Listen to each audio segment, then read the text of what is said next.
Madame l'ancienne présidente de la Confédération, Monsieur le vice-recteur, Mesdames et Messieurs, chers et chères alumni de l'Université de Genève, chers invités, bienvenue à notre dernier mardi des alumni avant la pause estivale. Ce soir, nous avons le grand plaisir d'accueillir le professeur Jacques Berchtold pour une conférence sur Rousseau arménien. Merci beaucoup, Jacques Berchtold, d'avoir accepté notre invitation. Avant de lui céder la parole, permettez-moi juste de vous donner quelques informations sur le déroulement de la soirée. La conférence de Jacques Berchtold durera environ 40-45 minutes.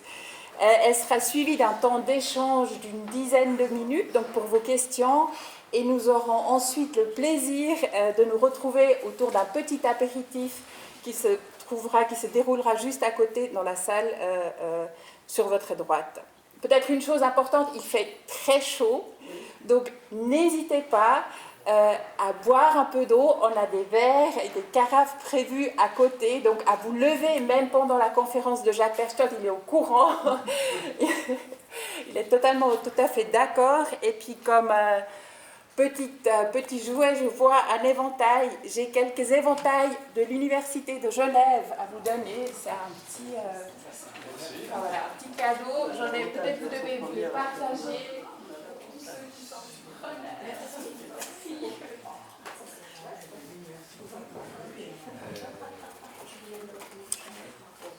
Jacques, je te donne peut-être maintenant la parole pour déjà une introduction.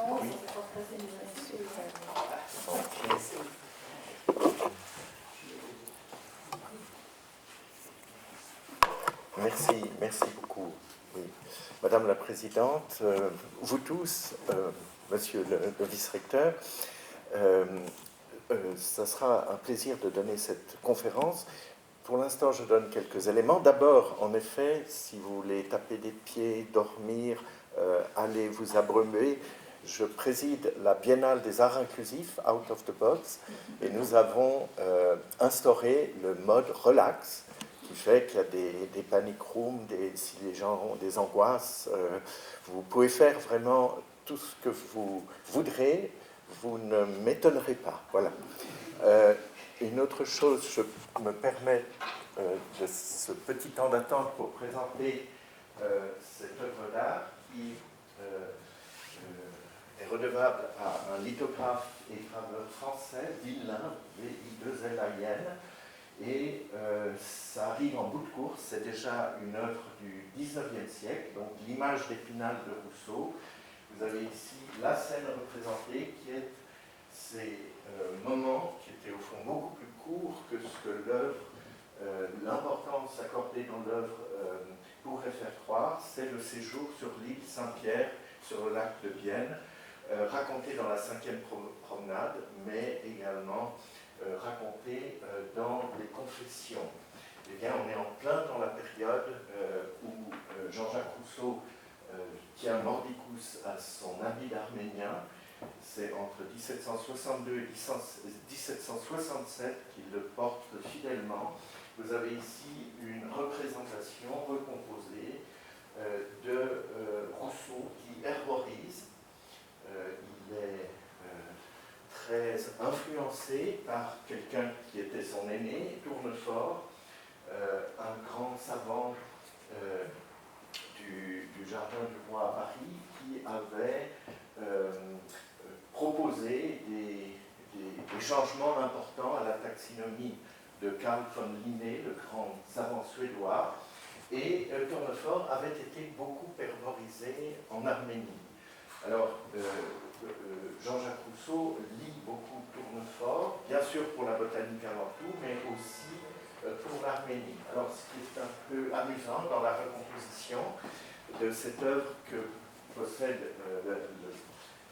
la Bibliothèque d'art et d'archéologie, donc et le cabinet des estampes, donc à la fois la Bibliothèque de Genève et le Musée d'art et d'histoire, vous avez quelque chose qu'on pourrait tout à fait croire réel si on était sur le lac Léman, hein, quand vous êtes dans le Chablais vaudois, vous regardez la côte française et il y a en effet des sommets enneigés.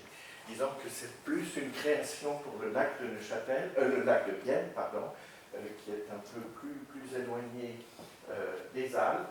Et il y a par contre un gain symbolique, puisque on a un rappel du massif où il y a notamment le mont Ararat, quelque chose, on le verra, qui est mis en parallèle comme un trait d'union important entre les paysages suisses et les paysages d'Arménie. Donc un Rousseau, dans une journée ordinaire, occupé, alors qu'il est exilé, on parlera beaucoup de l'exil et de la question des origines dans la conférence, il est exilé de Paris, il est refusé à Genève où on fait pire qu'à Paris, puisqu'on brûle non seulement l'Émile,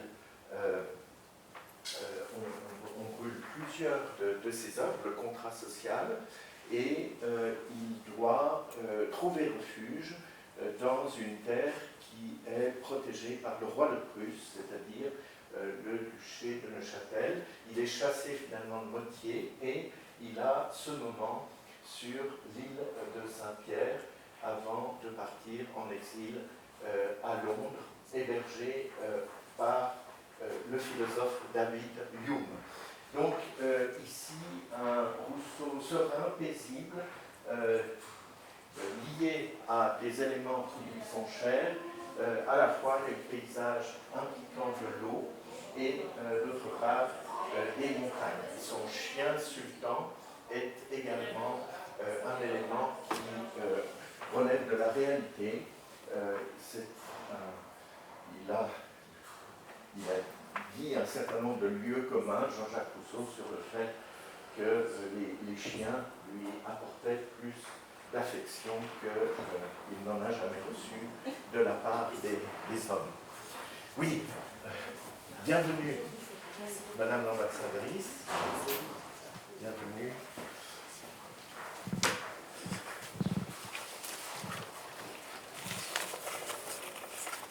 Oui, pardon. Alors ça c'était la toute petite introduction de Jacques Berchtold qui va encore continuer après bien évidemment. Maintenant on a le plaisir et l'honneur de donner la parole brièvement à Madame l'ambassadrice de la mission permanente de l'Arménie et auprès de l'ONU, Madame Asmik Tolmadjan, pour quelques mots d'introduction à cette conférence. Merci Madame l'ambassadrice. Merci beaucoup, Madame la Présidente, chère Micheline Calmiret, Monsieur Édouard Génita, vice-recteur de l'Université de Genève, Monsieur le directeur de la Fondation Martin Bodmer, Jacques Berchtold, chers alumni de l'Université de Genève, chers amis, c'est un grand honneur et un réel plaisir de prendre la parole devant vous ce soir à l'occasion de cette conférence consacrée à Jean-Jacques Rousseau et à son habit arménien. Je souhaiterais tout d'abord saluer chaleureusement cette belle initiative qui réunit ce soir plusieurs dimensions qui nous sont particulièrement chères. Genève, l'université, la Fondation Martin Bodmer, Rousseau, l'Arménie, la mémoire écrite et le dialogue entre les cultures. Cette rencontre revêt une signification particulière puisque les alumni de l'Université de Genève ont choisi l'Arménie comme l'une des destinations de leur prochain voyage. Cette décision nous touche profondément. Elle témoigne d'une curiosité intellectuelle, d'une amitié sincère et d'un désir de découverte que nous apprécions infiniment.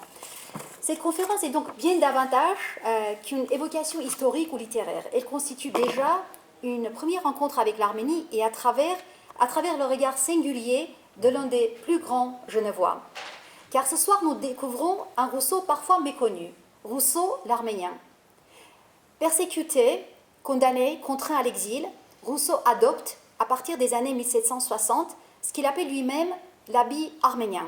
Certes, il y trouve un vêtement plus confortable et mieux adapté à son état de santé, mais très vite, cet habit devient bien davantage qu'un simple choix vestimentaire. Il devient une affirmation de liberté. Rousseau s'affranchit des conventions de son temps pour choisir un vêtement qui correspond à sa propre conception de l'existence. Dans ses écrits comme dans sa manière de vivre, il cherche à préserver ce qu'il considère comme essentiel, son authenticité, son indépendance et sa vérité intérieure. L'habit arménien devient ainsi un symbole. Il est frappant de constater que Rousseau choisit précisément l'image de l'arménien, car dans l'imaginaire européen du XVIIe siècle, l'arménien évoque déjà une histoire ancienne, une civilisation chrétienne millénaire, mais aussi l'expérience de l'exil, de la dispersion et la fidélité à ses racines. Cette image semble avoir trouvé un écho particulier chez Rousseau lui-même. L'homme contesté, souvent contraint de quitter les lieux où il s'était établi, il se reconnaît peut-être dans cette figure de voyageur qui porte sa patrie avec lui. Cette association entre l'arménien et la vérité possède d'ailleurs une résonance philosophique particulière. Dans la République de Platon, celui qui revient du royaume des morts pour révéler aux hommes les vérités ultimes de l'âme, c'est l'arménien, l'arménios, donc le fils d'Arménien. Rousseau, qui entreprend dans les confessions de se montrer dans toute la vérité de sa nature, semble trouver dans cette figure une forme d'authentification. L'habit arménien devient alors, en quelque sorte, l'habit de la vérité. Et derrière cette figure apparaît également celle de Noé, dont l'arche s'est posée sur le mont Ararat après le déluge. Pour Rousseau, qui se sent alors persécuté et incompris, cette référence pouvait évoquer la survie de justice, la possibilité d'un recommencement et la fidélité à une vérité que l'exil ne saurait effacer. Et ce lien entre Rousseau et l'Arménie appartient aujourd'hui pleinement au patrimoine genevois. Le musée d'art et d'histoire conserve le célèbre portrait de Rousseau en habit arménien, image devenue l'une des représentations les plus connues de philosophes. Je tiens ici à remercier très chaleureusement M. Jacques Berthold pour la conférence qu'il nous offre ce soir. Son travail et ses recherches nous permettent d'aborder Rousseau sous un angle original et particulièrement fécond, à la croisée de la littérature, de l'histoire des idées et l'histoire culturelle. Je me réjouis également des liens qui se développent entre la Fondation Martin Bodmer et le Matenad Daran de Yerevan, le musée des manuscrits, et ces deux institutions ont en partage une même mission, préserver, étudier et transmettre des témoignages écrits de la mémoire humaine. Car s'il y a une idée qui rapproche profondément Rousseau et l'Arménie, c'est celle du rôle salvateur de l'écrit. Rousseau a confié ses vérités à ses livres. L'Arménie, elle aussi, a souvent trouvé dans l'écriture et dans le manuscrit les instruments de sa continuité historique. Lorsque saint Mesrop Mashtots crée l'alphabet arménien au début du 5e siècle, en 405, il offre à son peuple bien davantage qu'un système d'écriture. Il lui donne un espace de mémoire, de transmission et de permanence. Les milliers de manuscrits conservés au Matenad Daran, donc au musée de manuscrits arméniens, témoignent de cette histoire. Ils rappellent qu'un peuple peut traverser les siècles, les épreuves et les dispersions lorsqu'il préserve sa langue, sa culture et sa mémoire. Cette conviction trouve un écho particulier ici à Genève, ville de savoir, de dialogue et d'ouverture sur le monde. L'Université de Genève en est le témoignage, car il joue depuis longtemps un rôle important dans l'étude de la langue et de la civilisation arménienne. Je sais que la directrice de l'Université arménienne de l'unité arménienne de l'Université de Genève vous accompagnera aussi lors de voyages des alumni en Arménie. Donc la Fondation Martin Bodmer, qui avait accueilli en 2007 l'exposition Illumination d'Arménie, première grande présentation de manuscrits arméniens en Suisse, envisage actuellement de nouvelles belles coopérations avec le Matenad Daran. Ainsi, Rousseau, dans son habit arménien, et le scribe arménien penché sur son manuscrit, semble nous transmettre un même message à travers les siècles. Lorsque tout paraît fragile, la mémoire demeure. Lorsque les frontières changent, la culture demeure. Lorsque les hommes sont contraints à l'exil, la vérité demeure. Mesdames et messieurs, chers amis, le voyage que les alumni de l'Université de Genève effectueront prochainement en Arménie donnera aussi à ce dialogue une dimension concrète et vivante. Il permettra de passer des textes au lieu, de l'histoire à la rencontre, de l'imaginaire à l'expérience. Nous serons très heureux de vous accueillir et de vous faire découvrir un pays dont l'histoire est ancienne, mais dont la culture demeure profondément vivante.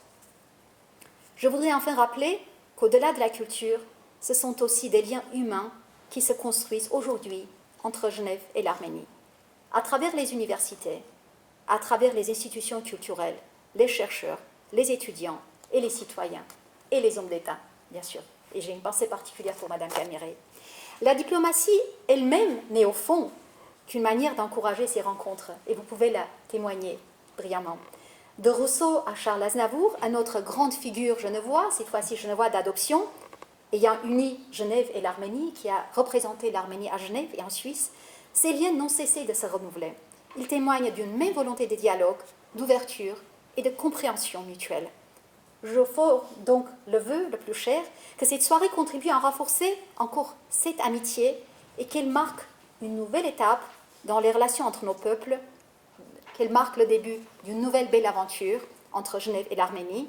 Je vous remercie.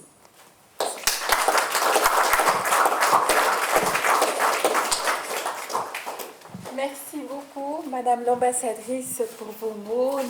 Nous nous réjouissons de découvrir votre beau pays lors de notre prochain voyage à l'UMNI qui aura lieu au printemps 2027. Mais d'abord, passons à Rousseau Arménien. Permettez-moi de vous présenter brièvement le professeur Jacques Berchtold, qui est un spécialiste reconnu de la littérature française et en particulier du XVIIIe siècle et de l'œuvre de Jean-Jacques Rousseau. Formé au Collège Calvin puis à l'Université de Genève, il a enseigné dans plusieurs universités prestigieuses, commencé par Genève évidemment, Berne, mais aussi à Yale, Johns Hopkins, la Sorbonne Nouvelle et Paris-Sorbonne. Il a également été professeur invité à Harvard. Ancien président de la Société française d'études du XVIIIe siècle, il a dirigé plusieurs revues et collections scientifiques de référence consacrées aux Lumières. Ses recherches portent sur les grands motifs de la littérature européenne, de la Renaissance au XIXe siècle, avec une attention particulière, je le disais déjà, à Jean-Jacques Rousseau, auquel il a consacré de nombreux travaux. Jacques Berchtold, encore une fois, nous sommes très heureux de vous accueillir ce soir. Je vous cède la parole.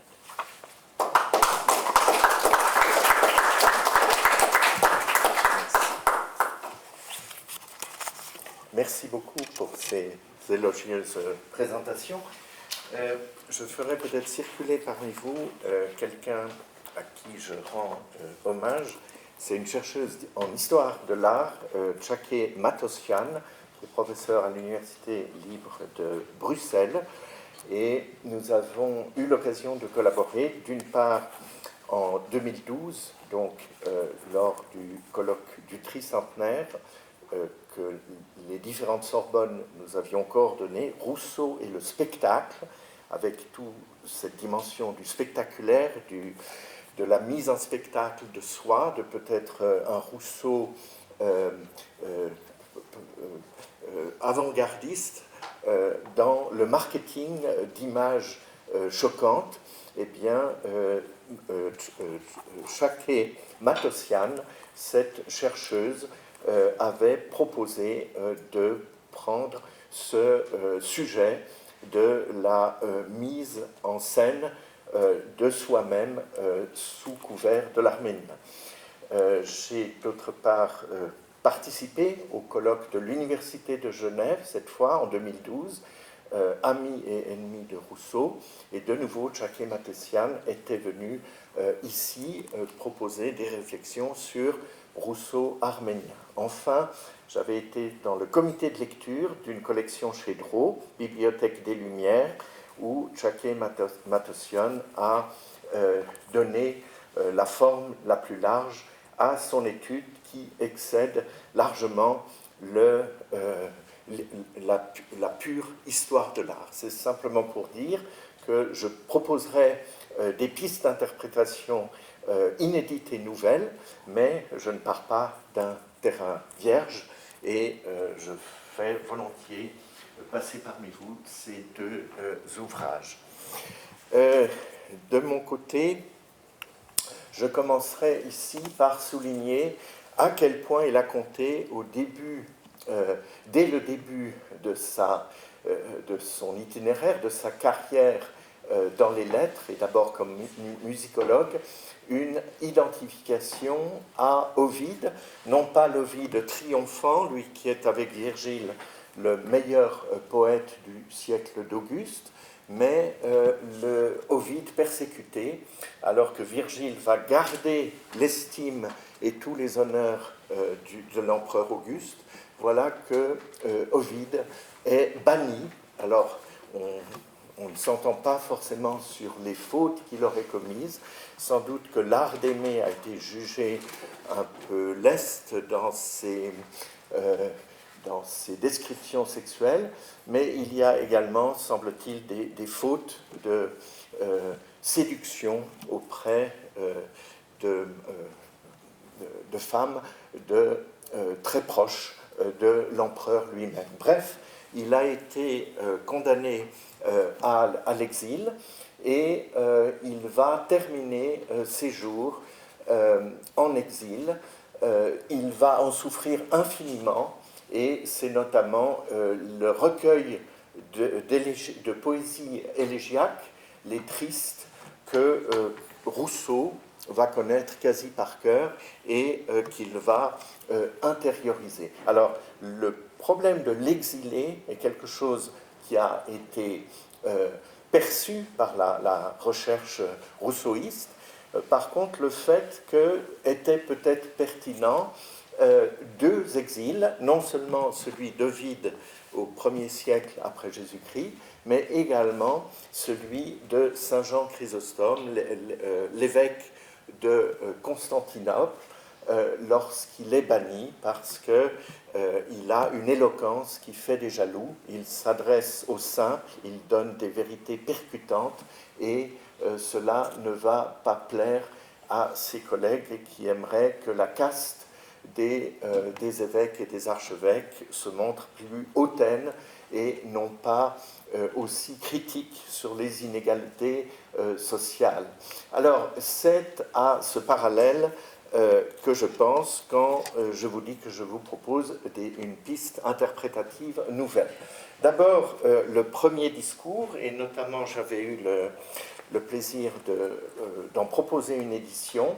Dans le premier discours, la page de titre rappelle que Jean-Jacques Rousseau a remporté, c'est comme ça qu'il entre dans la carrière littéraire, le prix de morale de l'Académie de Dijon.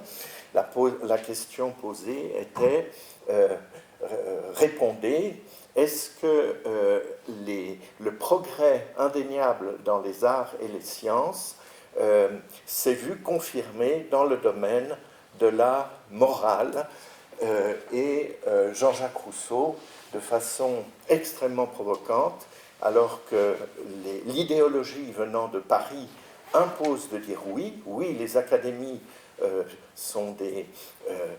tirent vers le haut l'ensemble des valeurs, et notamment en matière éthique et en morale. Jean-Jacques Rousseau répond par la négative.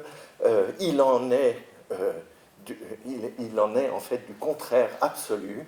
Plus l'humanité développe des sciences et des arts, plus la morale se corrompt et on oublie qui nous sommes, on oublie les leçons élémentaires que seule porte la nature. Incroyable scandale, l'Académie de Dijon montre son indépendance absolue à l'égard de Paris. Elle va être remise au pas et recevra des remontrances.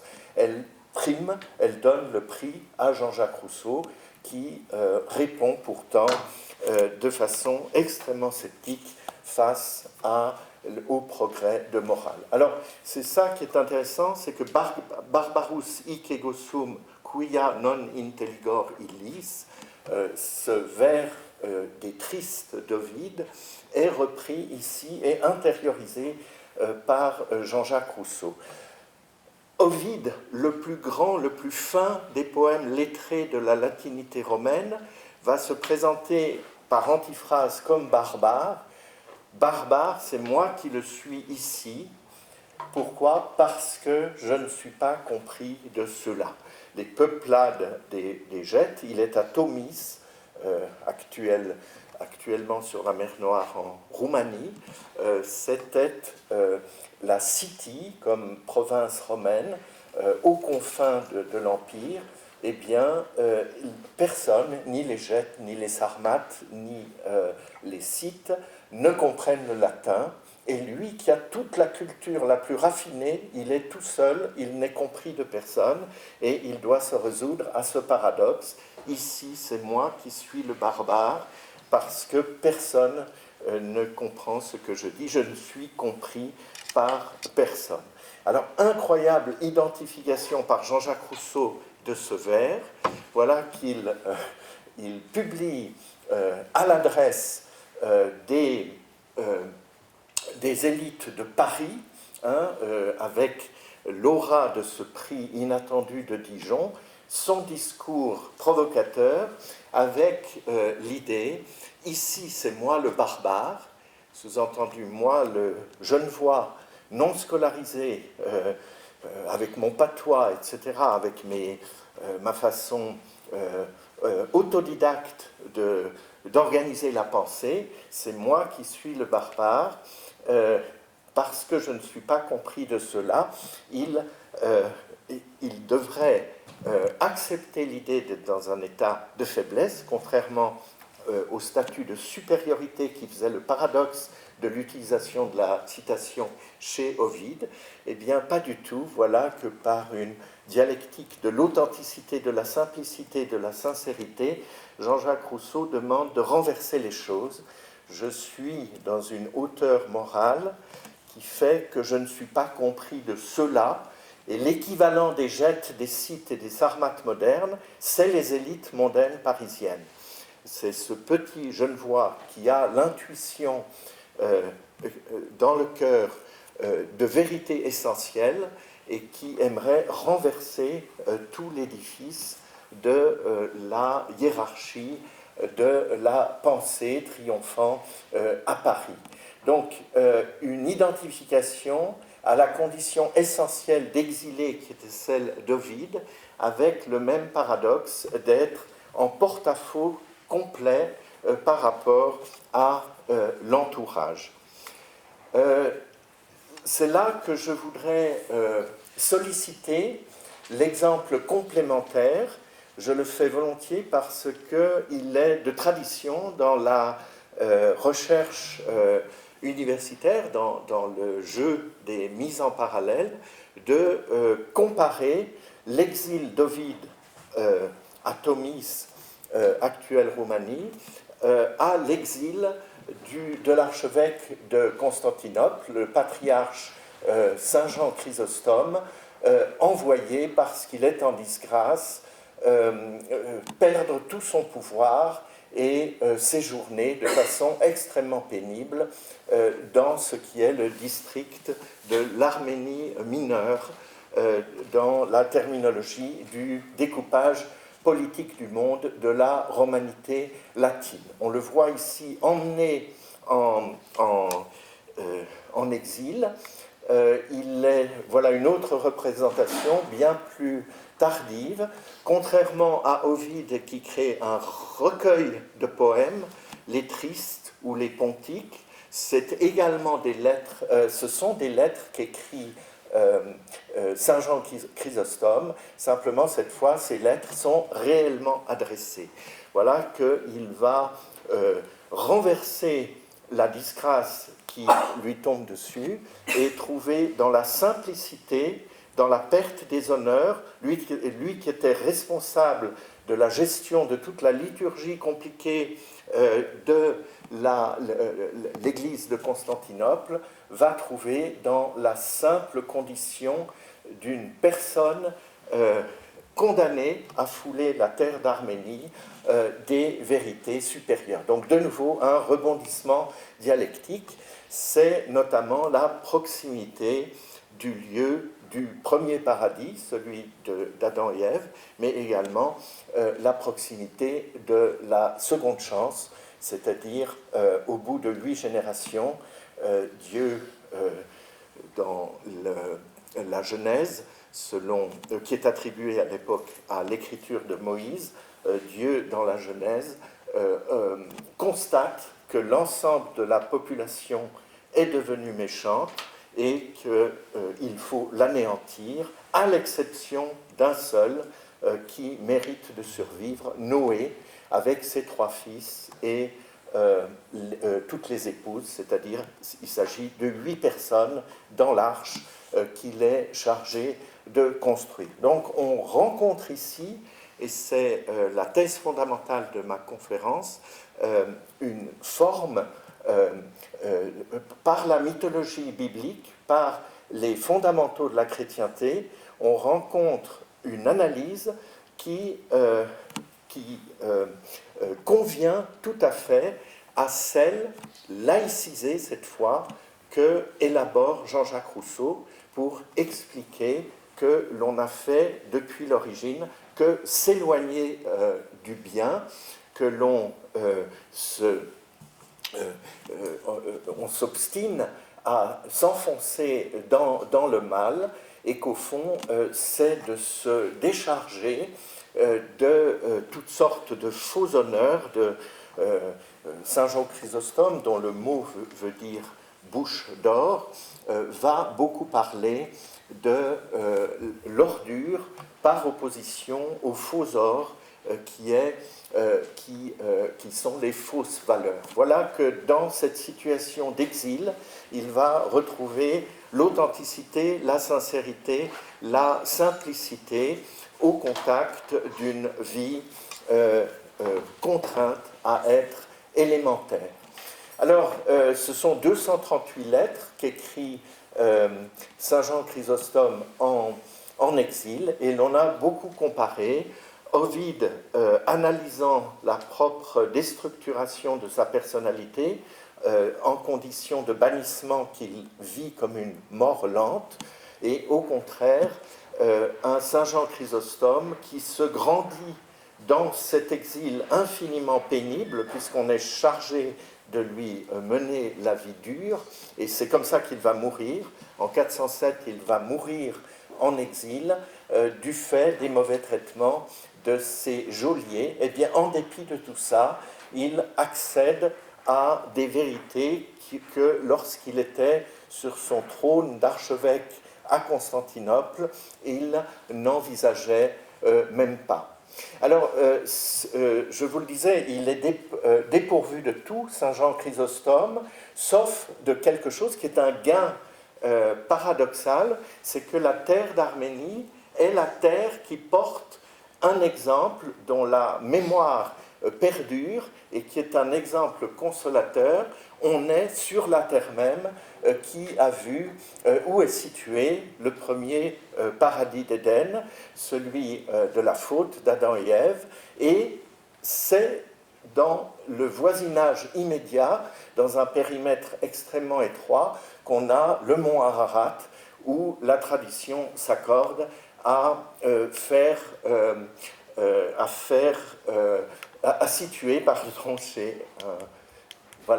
à situer l'échouement de l'arche de Noé. Avec, on le voit déjà, on reviendra là-dessus, même dans ce petit dessin absolument schématique, on n'omet pas d'opposer le corbeau de la colombe.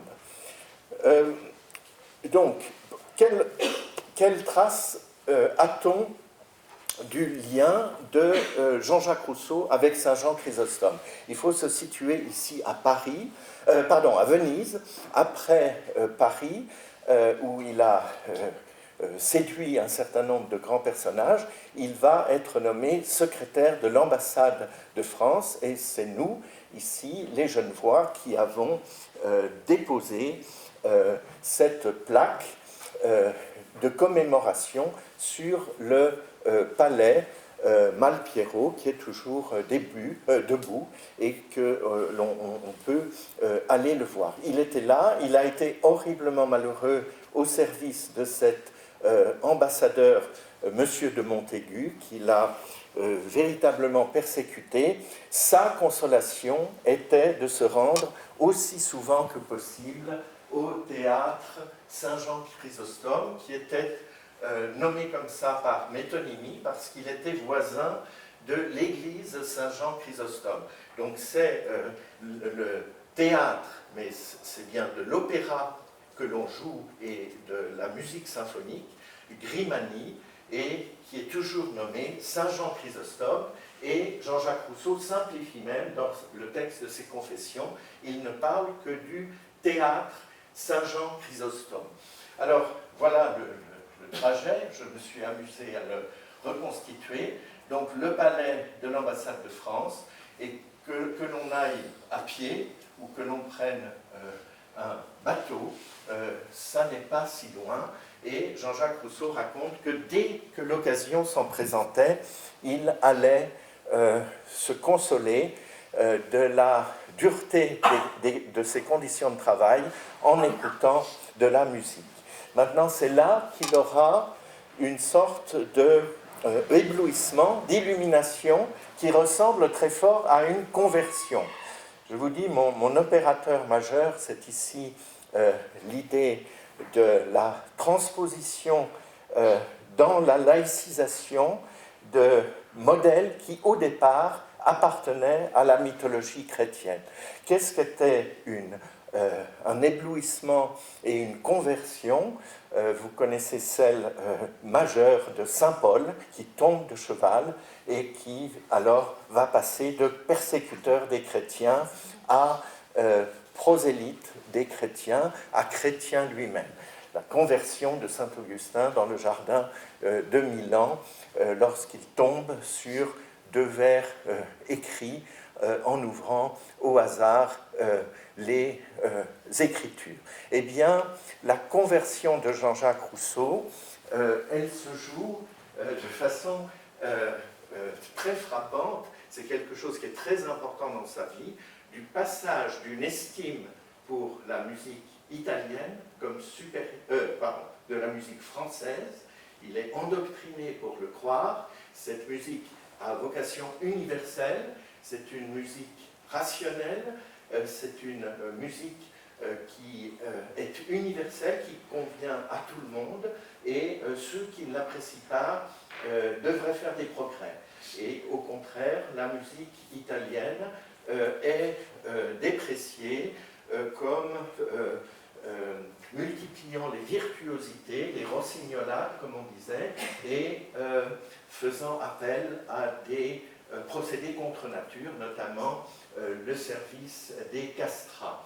Eh bien, voilà qu'il va raconter une conversion. Un jour, au théâtre Saint-Jean-Chrysostome, je m'endormis, et bien plus profondément que je ne l'aurais fait dans mon lit. Les airs bruyants et brillants ne me réveillèrent point, mais qui pourrait exprimer la sensation délicieuse que me firent la douce harmonie et les chants angéliques de celui qui me réveilla? Quel réveil, quel ravissement, quelle extase, quand j'ouvris au même instant les oreilles et les yeux.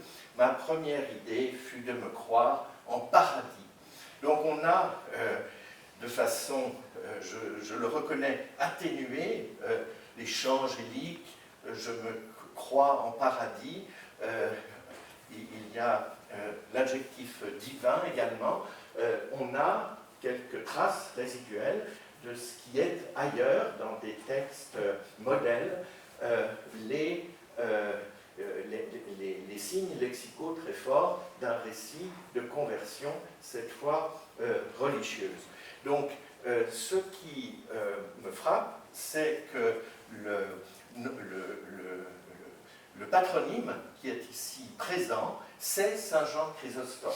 Et le nom qui est donné abusivement à ce théâtre, parce qu'il y a dans le voisinage immédiat, jouxtant le théâtre, l'église Saint Jean Chrysostome, eh bien, va nous conduire à nous intéresser à ce que Chrysostome a dit, notamment sur l'importance des psaumes et de la mélodie et de la musicalité des psaumes, un point où Jean Calvin adhère totalement à l'enseignement de Saint Jean Chrysostome. Jean Calvin est un très grand admirateur de ce père de l'Église. Rappelons qu'on est en 400, dans ces années où Saint Jean Chrysostome est envoyé en exil. avant les schismes. L'Église est encore indivise, elle est unifiée, et ce ne sera que plus tard que ça aurait été bizarre d'aller chercher un père d'obédience orientale ou byzantine comme père majeur, comme Jean Calvin le fait volontiers. Donc ce qui va se passer, c'est que Jean-Jacques Rousseau va découvrir que la mélodie, l'authenticité, la sincérité, la subjectivité dans la musique vaut 1000 fois mieux que l'art des harmonies voulues par l'Académie française, valable pour tous, impliquant une seule appréciation possible, objective s'il en est, et il va favoriser la petite musique sentimentale, mais traduisant au plus proche la sincérité. Un peu plus haut, il avait parlé des barcaroles et des chants des gondoliers comme s'ils découvraient à l'origine du monde chanter pour la première fois. Alors, c'est là que je me suis intéressé à Genève saluant Saint Jean Chrysostome, peut-on dire, puisque c'était vraiment un des pères de l'Église préférés de Jean Calvin. Et Jean Calvin a salué la qualité des homélies sur Saint Paul, qui sont l'un des ouvrages les plus profonds, les plus importants de Saint Jean Chrysostome. Jean Calvin les a traduits du grec en latin, mais il a fait une préface qui fut seule publiée, alors que ces traductions sont restées dans ces cartons, peut-on dire. Alors ici, Jean Calvin va adhérer à une magnifique mise en parallèle par Jean Chrysostome entre Noé, l'affaire de l'arche, et Saint Paul. Noé, direz-vous, fut un juste, un homme parfait au milieu des hommes de sa génération, sans égal parmi eux. Mais Paul, lui, vous répondrai-je, n'était-il pas sans égal parmi nous? Noé se sauva seul avec ses enfants, mais Paul, voyant un cataclysme beaucoup plus redoutable s'emparer du monde, le péril que le christianisme ne l'emporte pas, le péril d'une barbarie liée à des valeurs païennes qui l'emporteraient, eh bien, saint Paul n'assembla pas des planches pour en faire une arche. Au lieu de planches, il agença ses lettres, et pour sauver non pas 2, 3 ou 5 de ses proches, mais pour arracher la terre entière sur le point de sombrer du milieu de la tourmente. Car cette arche, au lieu d'être réduite à n'évoluer qu'en un seul endroit, comme l'autre, atteignait les extrémités de la terre, et depuis lors, saint Paul ne cesse de faire entrer tous les hommes dans cette nacelle. C'est qu'il l'a bâtie à la mesure de la foule des hommes à sauver, y recevant de plus des êtres plus insensés que les animaux, pour en faire des émules des anges, et assurant par là la supériorité de cette arche sur l'autre. Ça, c'est quelque chose d'extrêmement important. L'arche de Noé protège des élus, mais une fois le déluge passé, les rend identiques à ce qu'ils étaient en entrant. Au contraire, dans l'arche constituée par les discours de Paul, les discours injonctifs de Paul, qui valent mieux que l'arche de Noé, eh bien, il y a une transformation de celui qui les lit, et non pas simplement une enveloppe protectrice. C'est qu'il l'a bâti, car celle-ci avait accueilli un corbeau, le fameux corbeau nécrophage, charognard, et laissa partir un corbeau. Donc, quand on ouvre l'arche à la fin du déluge, le corbeau est semblable à ce qu'il était en entrant, et il se précipite sur des cadavres qui n'ont pas été entièrement dissous par le déluge, et il va s'en repaître immédiatement. Elle avait d'autre part abrité un loup et n'en changea pas la sauvagerie. Quand le loup sort de l'arche, il est toujours un prédateur carnassier, carnivore. On est très loin du contre-exemple de Noé à cet égard, qui sera dans la galerie des saints de la catholicité, Saint François d'Assise, qui convertit les animaux au régime végétarien. Donc, accueillant des loups, mais Paul, au contraire, accueillant des loups, en fit des agneaux, accueillant des vautours et des choucas, les transforma en colombes, et dépouillant la nature humaine de tout ce qui était déraison et sauvagerie, y introduisit la douceur de l'Esprit Saint. Et voilà que cette arche continue de naviguer sans se disloquer, loin que les temps des tempêtes déchaînées par le mal arrivent à dissocier ses planches, c'est plutôt elle qui surmonte les flots et brise la tourmente. En quoi, et quoi de plus normal, de quoi ces planches sont-elles enduites? C'est vrai que le texte de Moïse parle du grand travail qu'a eu Noé et son équipe, ses fils, pour enduire de goudron toutes les planches, pour les rendre imperméables. Est-ce que c'est du goudron et de la poix qui enduisent les mots de saint Paul pour leur donner le pouvoir qu'elles ont? Non, c'est l'Esprit Saint qui a procédé à l'onction. Donc on a ici quelque chose qui me paraît très frappant, de ce Saint Jean Chrysostome qui va, par la force du destin et de sa disgrâce et de ses mésaventures, dans la proximité même de ce lieu où l'arche est échouée, eh bien, ce Saint Jean Chrysostome est celui qui avait thématisé la supériorité du modèle de Saint Paul avec cette arche métaphorique qui en quoi consiste ses leçons et son discours. C'est ici quelque chose qu'on connaît bien, qui s'appelle l'accordance de l'Ancien et du Nouveau Testament.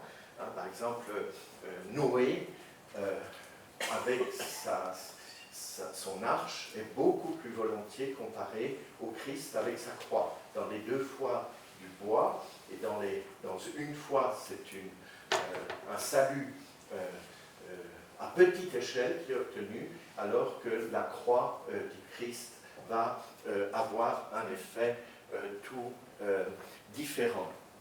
Alors, Jean Calvin, je le rappelle, c'est un argument pour dire que le saint n'est pas inconnu ici à Genève.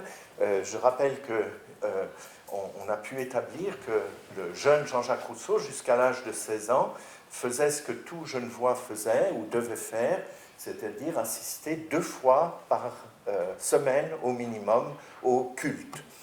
Eh bien, voilà qu'un élément extérieur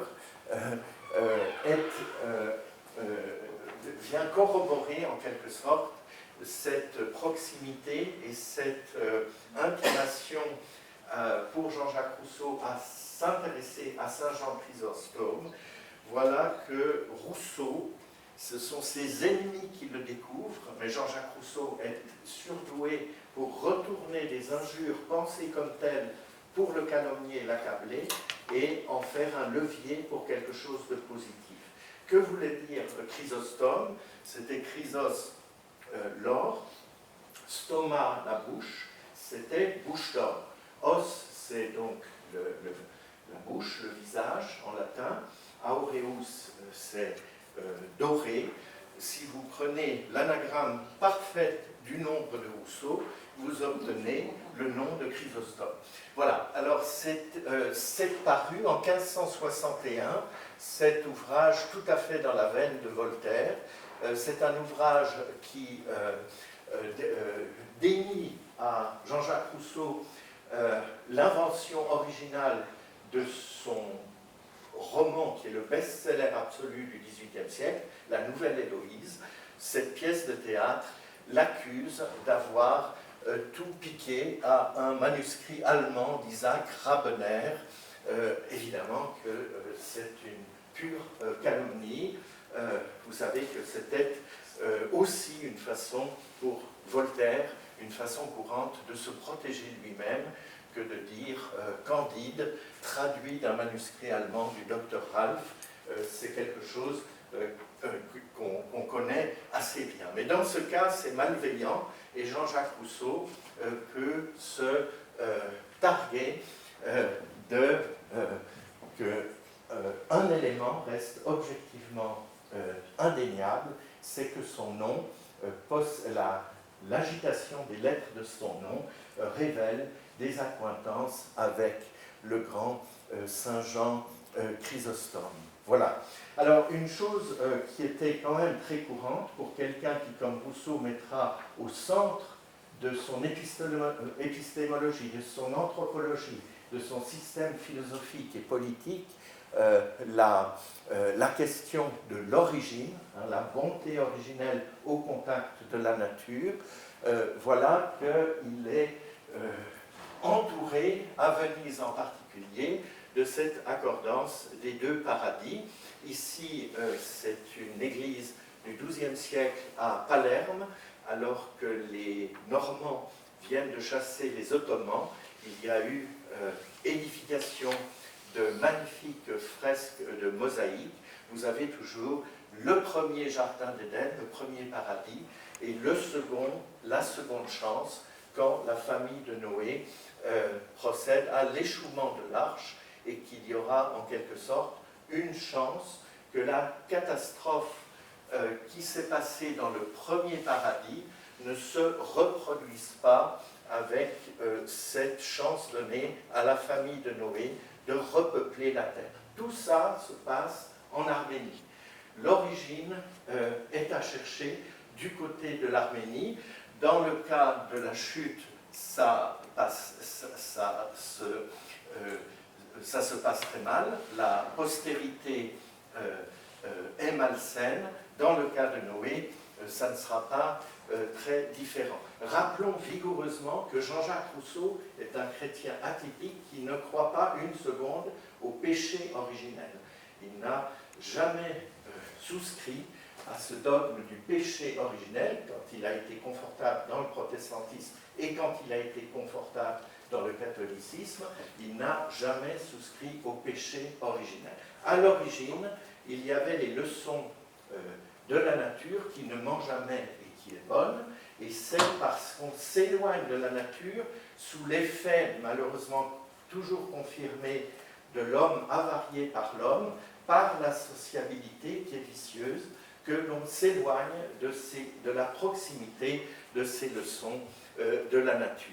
Alors là, c'est à Saint-Marc de Venise, qui a contenu au XIIIe siècle les reliques de Saint Jean Chrysostome, alors qu'elles ont été ensuite plus tard rendues à Constantinople, où elles sont toujours. Vous avez un grand développement d'un cycle historié sur l'affaire du paradis de l'Éden, premier paradis, où on voit que les animaux jouent tout leur rôle aussi, et d'autre part, toujours à la basilique Saint-Marc de Venise, ces magnifiques mosaïques qui racontent l'aventure de l'Arche de Noé et la possibilité de refonder un second paradis. Je vous rappelle 8 générations de distance entre Adam et Noé, et un déclin qui a convaincu l'Éternel qu'on ne pouvait plus faire autrement que de purger la terre et de nettoyer la terre d'une humanité irréparable, sauf un juste, un seul juste, à qui il est donné de survivre avec sa petite famille. Et là, vous voyez que les natures profondes restent. Ça, c'est pas très rousseauiste. Le corbeau c'est toute l'exposition, je ne sais pas si certains s'en souviennent, par laquelle j'avais commencé ma direction à la Fondation Martin Bonnemer, Sade, le marquis de Sade, qui dit chiche, écoutons la nature me fait prendre ma jouissance en étant sadique, et bien puisque la nature a toujours raison, je suis rousseauiste, etc. Vous avez le corbeau qui est à peine sorti de l'arche, ici, se met à dévorer des charognes, et la plupart du temps, elles sont représentées comme des charognes humaines. Au contraire, l'espoir est apporté par la colombe qui va s'élever et qui va ramener le rameau d'olivier. Encore un exemple un peu plus proche de Rousseau, c'est Simon de Mailhe avec cette magnifique représentation qui est le tableau le plus célèbre de l'histoire de l'art, de la sortie de l'Arche. On voit que les 8 personnages humains sont déjà sortis, les animaux leur emboîtent le pas. Eh bien, c'est cette possibilité-là, alors qu'ils sont sur les pentes, ils vont descendre sur les pentes du mont Ararat, de repartir d'un bon pied, si j'ose dire, et de refonder des sociétés vertueuses, alors que la descendance de Noé n'a été que dans l'empirement, la corruption et la dénaturation. Et l'école de Simon de Mailhe, il est malheureusement perdu, et donc on n'en a que des reproductions très mauvaises. C'était bien un pendant entre Adam au paradis et puis Noé, la seconde chance, et cette seconde origine. Alors c'est extrêmement important pour l'anthropologie de Jean-Jacques Rousseau, le fait qu'il n'y a jamais de perdition définitive. Hein, j'appartiens à ceux qui sont convaincus que la philosophie de Rousseau est fondamentalement optimiste. En dépit de l'empirement, en fait, programmé par la prise de pouvoir de l'homme, dénaturé par l'homme, mais ne s'en rendant pas compte, à l'égard des innocents qui, eux, auraient encore l'intuition de ce qu'il faudrait faire pour être juste et bon, eh bien, il y a toujours, et ça c'est le botaniste qui parle, Jean-Jacques Rousseau, botaniste, va dire que la bouture et le fait de greffer, le greffon en botanique permettent sur un arbre mort de greffer un élément qui peut repartir, et c'est tout son programme éducatif dans Émile. Émile est un produit de notre civilisation dénaturée, mais en le remettant, en l'isolant de la société humaine et en le faisant grandir un peu comme Noé dans un système autarcique, il y a une chance que Émile, à l'écoute des leçons de la nature, retrouve le bon chemin. Et pour dire que, encore du temps de Jean-Jacques Rousseau, les thèmes du destin de Noé restent des thèmes privilégiés dans la peinture. Cet exemple, 5 ans après la mort de Rousseau, d'une toile accrochée, c'est une paroi à Paris, à l'église Sainte-Croix des Armédiens. Alors, Jean-Jacques Rousseau s'est intéressé, il n'a pas voyagé lui-même en Arménie, mais il a été très intéressé notamment par Tavernier. Tavernier est un grand voyageur, et il y a des raisons quand on est de Suisse romande de s'y intéresser, puisque le roi Louis XIV, pour le féliciter, le remercier de tous ses reportages, pas seulement en Arménie, mais on le voit en Turquie, en Perse et aux Indes, il a rapporté un matériau incroyable de connaissance des endroits visités. Eh bien, on va le nommer écuyer baron d'Aubonne. Aubonne, donc dans le canton de Vaud. Et voilà que, s'y installant, alors qu'il rédige, il a terminé ses derniers voyages en 1674, ça va paraître en 1679, eh bien, il écrit « Je ne puis mieux comparer cet endroit, donc les environs de la campagne autour de Yerevan,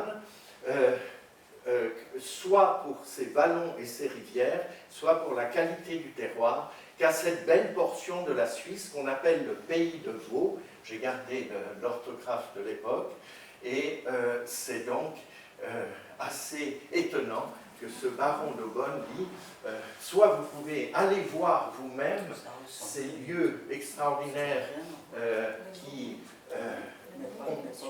ne sont pas très éloignés des lieux où il y a eu le premier paradis et où il y a eu le lieu de l'échouement de l'arche de Noé, mais également, il dit, pour se faire une image de la beauté des paysages et des terroirs d'Arménie, de leur qualité, pour ceux qui ne pourraient pas voyager, eh bien, allez voir les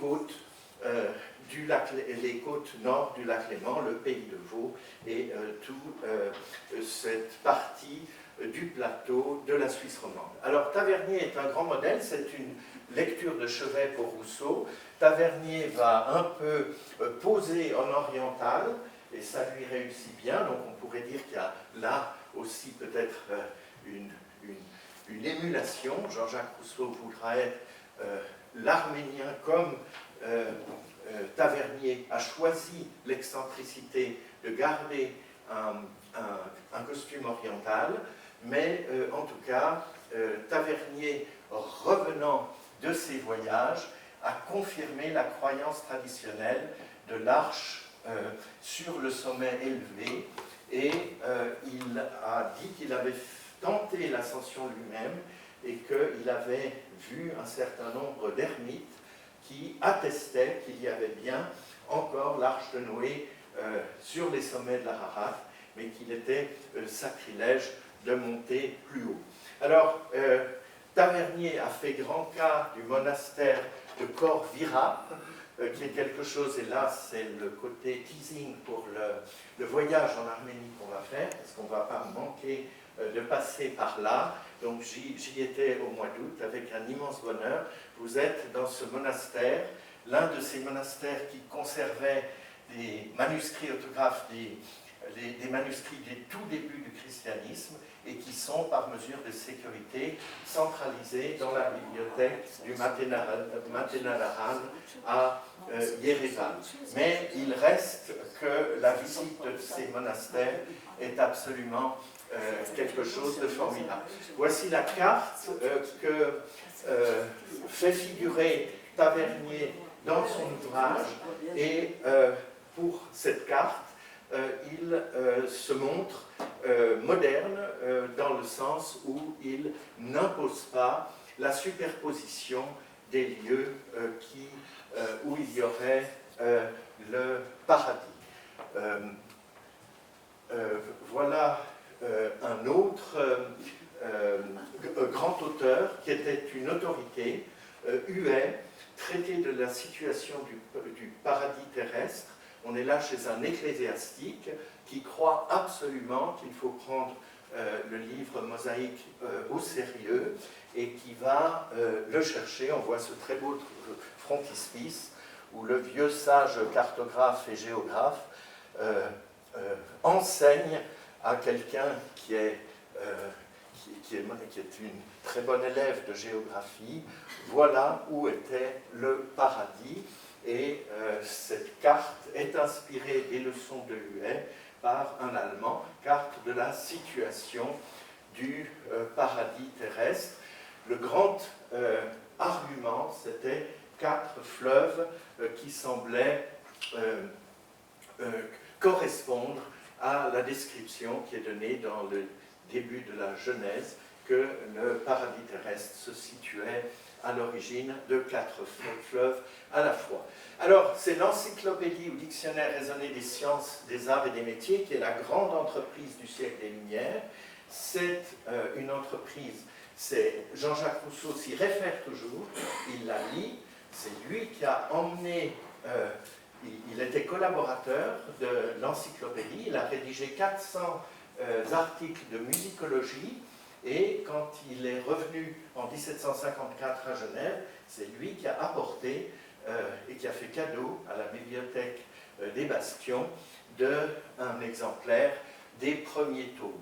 Il n'y en a pas beaucoup qui étaient encore parus en 54. Le premier tome paraît en 51 avec cet incroyable trinôme qui sont le mont Ararat, l'entrée Arche et puis l'Arménie. Vous avez 3 articles. Donc il y a un article extrêmement intéressant de l'abbé Edmé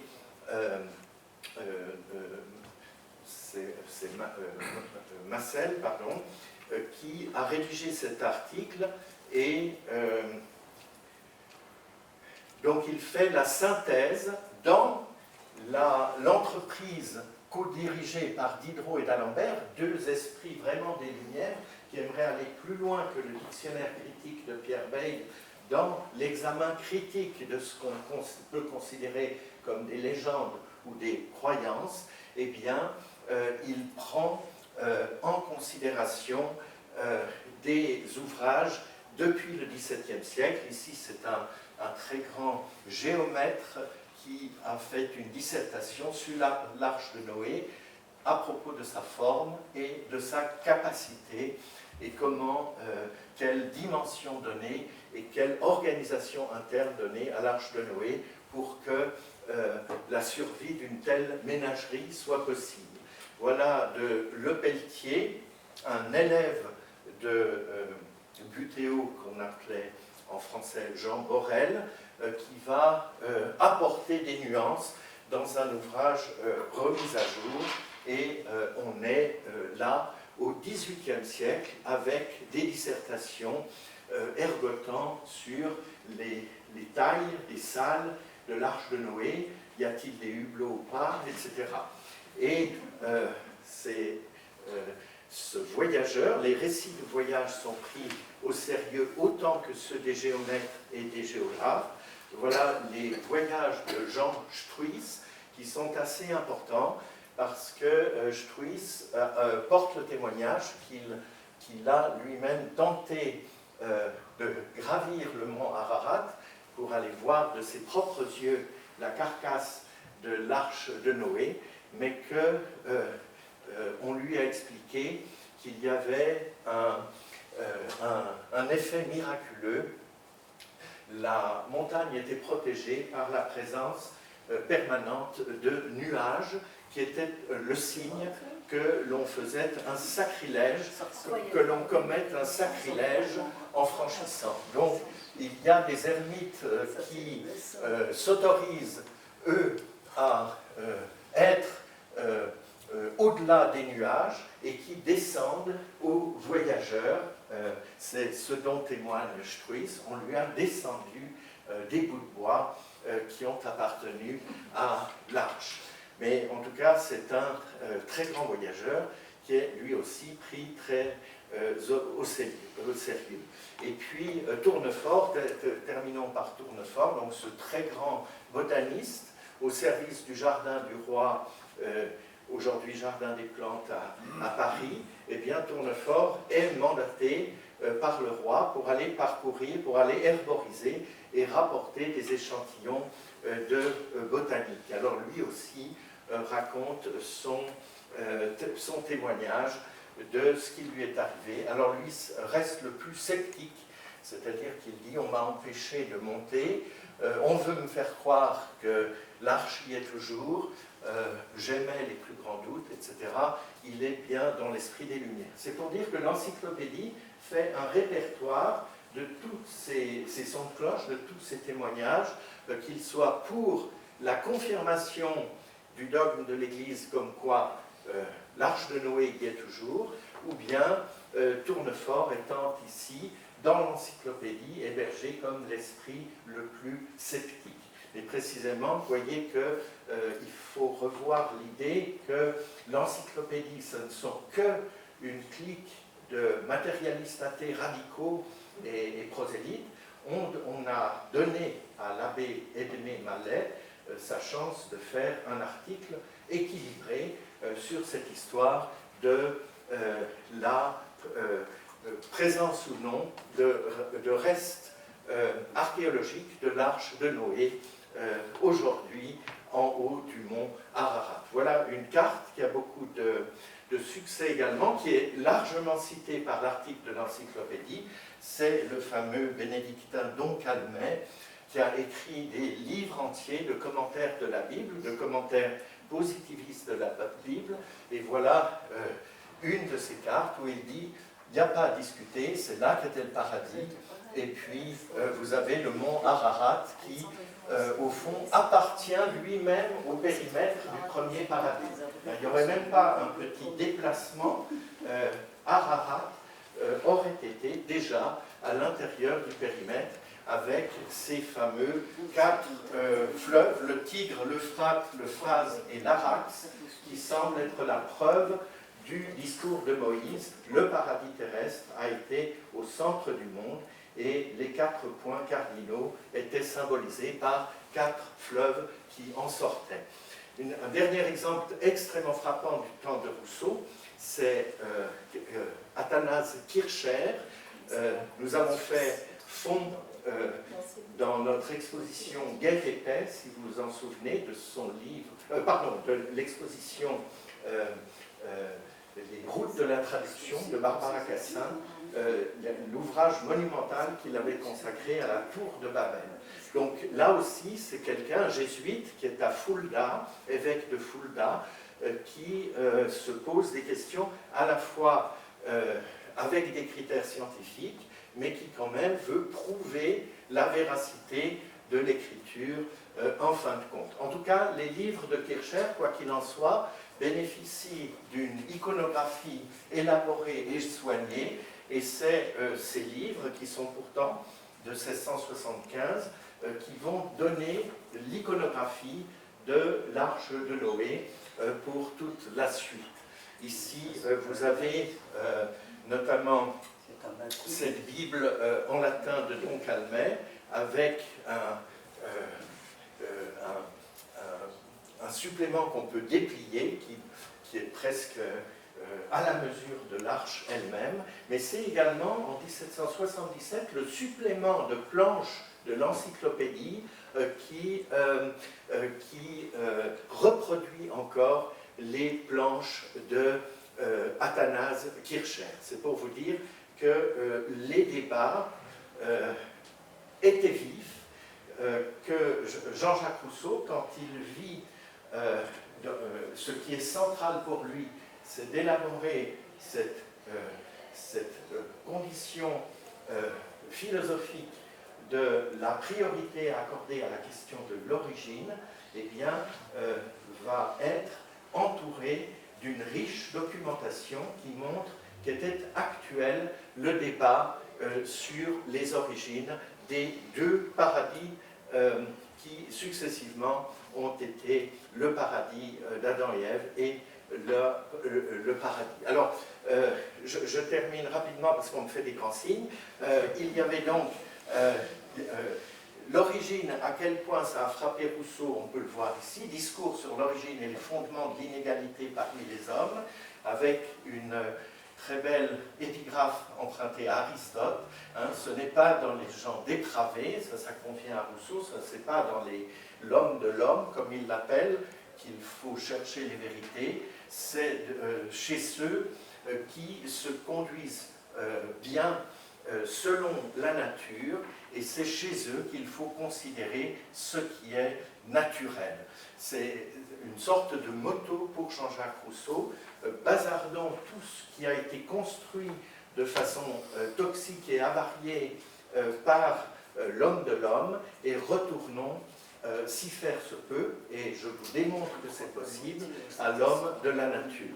Également dans l'essai sur l'origine des langues, où de façon extrêmement provocante, il dit que les langues n'ont pas été créées pour communiquer, pour communiquer des informations, mais pour échanger des émotions et des sentiments. Il va prendre énormément d'exemples dans les temps des patriarches. Alors voilà, je termine au grand galop par l'iconographie. Donc vous avez dans le livre 12 Jean-Jacques Rousseau qui dit j'y pensais depuis longtemps, depuis mon Montmorency, mais quand j'étais à moitié travers, je me décide, je m'habille désormais en arménien. Il dit que certains grands personnages sont consultés, mais tous lui disent « Mais oui, vas-y Jean-Jacques, habille-toi en arménien si c'est ça qui te plaît. » Et donc il prend sa décision et il va choisir une veste arménienne, un caftan arménien, le bonnet fourré et la ceinture arménienne.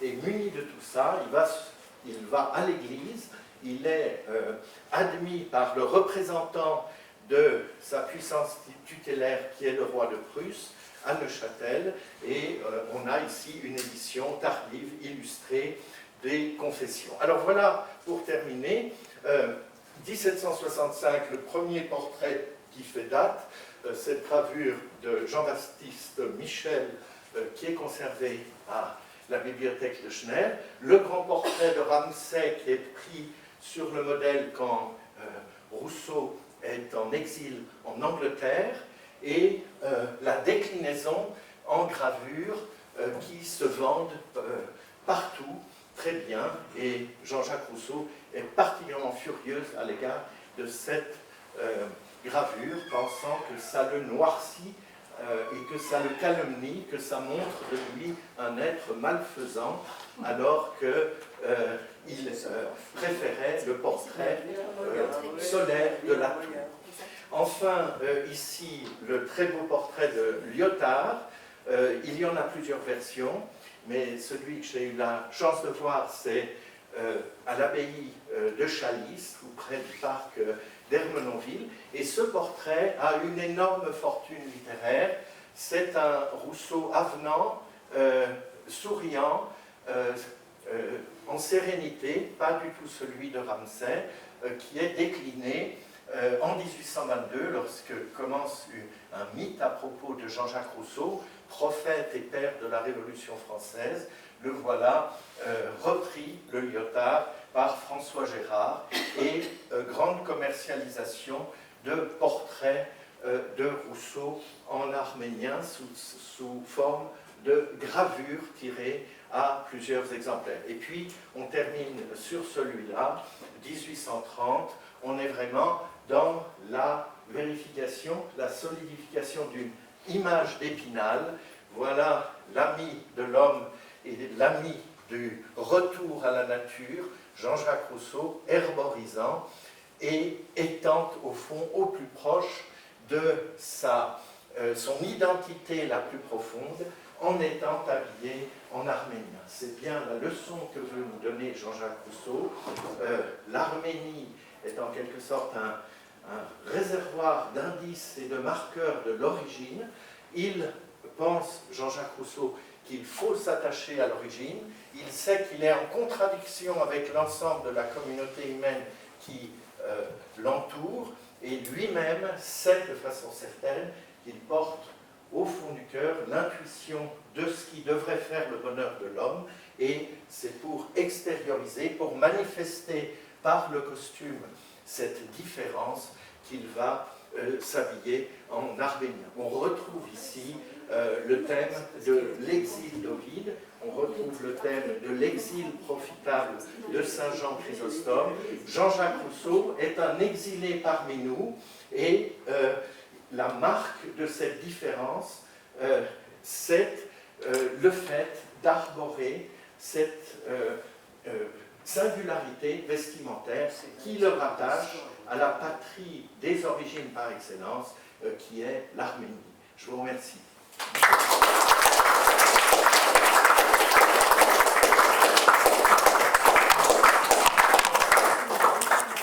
Un grand merci à Jacques Berchtold pour sa belle conférence, très complète, conférence transversale. Merci beaucoup, aussi vu la chaleur qui règne dans cette salle. Vu l'heure avancée, nous vous proposons peut-être de passer directement à l'apéritif. Oui. Et puis, Jacques Berchtold, je suis sûre que vous êtes à disposition pour répondre encore à des questions. Volontiers. Oui. Merci à toutes et à tous d'être venus. Et bon appétit. Merci. Et à bientôt. Merci.